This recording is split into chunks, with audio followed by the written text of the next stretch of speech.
Hi, Emeraude, Rome, and Desmond. How are you? Hi, Very we're good. good. Thank Chilling. you. Good, good, good. Congratulations on With Love Season 2, premiering June 2 on Prime Video. Okay, I've seen the first few episodes of this new season. I love it so far. Love the show. I gotta ask you about this. I can't not ask you about this. That hilarious scene, that sex dream scene where y'all showed up, including We've been talking about it all morning as well. I know you're the person, I guess, that actually watched it because you're asking us exactly about it. So, it was hilarious. I was rolling on the floor, especially when Henry showed up. It was hot, hot, hot. So yeah, talk to me. What was the experience shooting that scene? How did you guys keep a straight face through all those takes? it was so much fun. We actually did a take where we did everything in one. Everything was one. I don't think that was the one that was end up used on the shot, but it was a lot of like choreography. Like Rome had to come in, then he had to slide down from like the bed, and then it was just like I had to help cover so that you don't see this. Then we had the barista, and then we had lovely Desmond over here, and then it was a lot of fun. Yeah, it was cool. It was just continuous shot, and it wasn't. I mean, the technicality of it was what was difficult. Other than that, it was fun. It was cool. We were all just kind of shirtless and chilling, and it was funny. But I did love Henry's part. I think that was what made it funny to me. The escalation he comes in with the thing. I think honestly, I think Rome had the hardest job on the day, man. Getting like the slithering into the blanket and then slithering out, like from the very specific vector that you needed to do was like, hey, this man does his own stunts. You know what I mean? Like that looked like a nightmare to try to do that. And I think that's what kept us all pretty grounded and serious. Like we stayed in scene because it was like this was so technical and like kind of a bit of a it was so choreographed like okay on this beat that and then this and the camera will be here so you got to make sure you duck out at that time. That's kind of what kept us away from the humor of the situation. I think the pure logistics of the shooting it. One of the major things I love about this show is that it's so irresistibly romantic. Your characters get to deliver some of the best lines I've ever heard on any show, where to the point where I'm like, okay, I gotta take notes so I can say those lines to this girl that I like. I mean, credit to credit to Gloria and the team of writers, of course. Shout out to writers.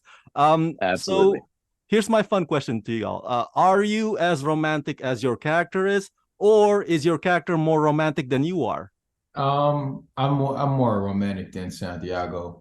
Um, I know he has the capacity for it. I just don't think he's ever had to actually, you know what I mean? So yeah, Yeah. yeah, I agree with that. So, I think I'm really romantic. I think Lily, I don't know if she's hopeful, but I don't see any acts of romanticism that she does necessarily. I'm very, very like romantic. I'll do like beautiful gestures for like my significant other. I think Lily just lives like in the fantasy of wanting just this princess like life and sometimes doesn't put in the effort. I'm probably less romantic than Nick. I'm not gonna lie. I'm a very I'm highly rationalist. I'm a serial monogamist. But there's a romance in that to me. The long burn. You know what I mean? The reasons like I think that's where the work of relationships come in. Is kind of like sometimes putting your emotion on the back burner and being like, hang on, hang on, hang on. I'm feeling very frustrated or very like mad about this, and that's just coming from a shitty place in here, not from the other person. And it's so easy when you're in a partnership to be like, no, it's the other person, right?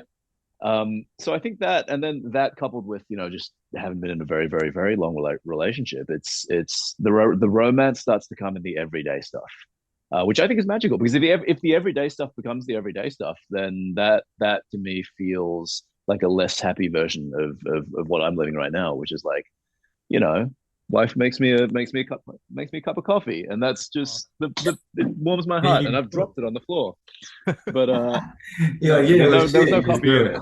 Yeah. Yeah, yeah, this coffee that like So let me ask you this. What is the best relationship advice that you've ever gotten? And why is that the best one? oh man, but listen, my family didn't talk relationships or love. There was no advice. There was a lot of figuring it out myself. But I think the biggest thing I figured out is you have to be a whole person first. If you don't deal with, and of course there's growth and you change and like new demons come up, but if there's I think a very specific set of demons that come with being very young and entering into a relationship that if you don't deal with before you get into the serious phase of it, they will just amplify. I just learned something from Rome today. Rome's been really romantic. He said something, you have to give in order to take. And sometimes we always want the other person to give, to receive. We want to receive. But it's like, wait a minute. Like, you can't be expecting the other person. You have to only give what you can give, right? And then maybe not expecting anything in return. So that's something that I'm taking from my fellow co-star today. So it would be give in order to take, I guess. Yeah, I would say mine is give in order to take. You know what I mean? Yeah, yeah. I mean, it's a web. It's love is not something that comes with a handbook. There's no manual to it, really. Love can be spawned from some unlikely sources and unfortunate situations.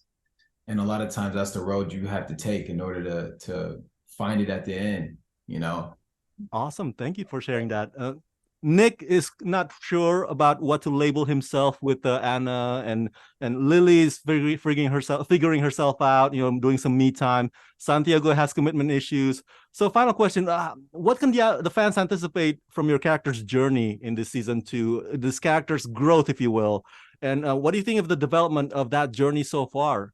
They can expect mistakes. They can expect messiness. They can expect lovely, beautiful bottoms from her co-stars that are just made, just look like a piece of art. I mean, they can expect a lovely fantasy scene with so many beautiful humans in it. I mean, they can expect so much. I already spoke a little bit of Lily's journey, but they can expect so much fun on the show. Great. I love that this season is special events versus, holidays, and I think they're really going to enjoy like all the adventures that we get to do as friends, Yeah.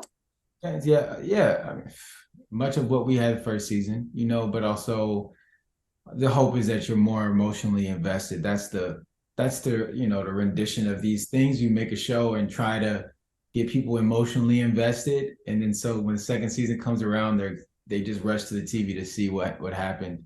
But yeah, I'm excited for people to dive back into the world that that we're all living in this show. Hey, fun and sexy hijinks. Fun, sexy hijinks.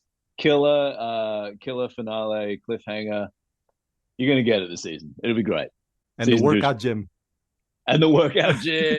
Yeah. Oh man, I can tell you how happy me and Vinny were to spend the whole day in a gym. Emeraude, Rome, and Desmond, thank you for talking to me, and congratulations on season 2. Thank you. Thank you. Thank you.